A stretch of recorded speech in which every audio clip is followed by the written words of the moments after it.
And also with MDS, once we press something, they would then, as well as, as a distribution service, they distributed to Australian stores, but they also distributed to international stores. So they were taking, maybe we might press 400 vinyl initially through somewhere like Festival in Australia might have pressed it back in the day, and 200 may have gone to Australian record stores and 200 might have gone to a UK third-party distributor, and those 200 would have gone out through UK record stores.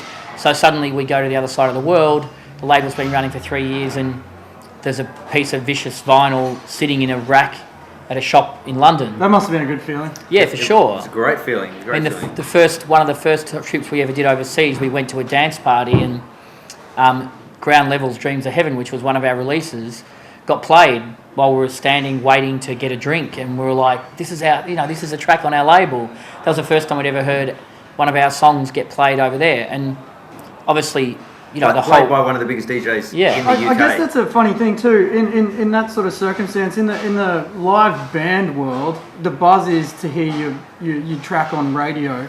But for someone like you guys, you can hear it on radio and in a club. Yeah. Correct. Is there a bigger buzz from one or the other? Would you categorize those? Yeah. The buzz on radio means you'll actually make $1, and the buzz in nightclubs means, hopefully, and we at that time, the DJ that John was mentioning before was Sasha that was playing the track, and we have had DJs, the biggest DJs in the world, playing our tracks. So when a DJ plays a track, he's the one choosing it. Not where a radio station, you have a committee and people in suits and they're all getting together working out but a DJ just listens to a track and goes, I like this, I'm going to play it. And it's very, very honest. So as DJs ourselves, we really appreciate that, and that's why that level of support, it connects with us on a much different level, a much more personal level. Yeah. So, Paul Oakenfold, one of the biggest DJs in the world, the first DJ to earn $1 million, he would open his sets with our tracks, as in not necessarily John's and my tracks, I meant as in the label. But for us, that was extraordinary, and eventually we would go on to produce and remix as well.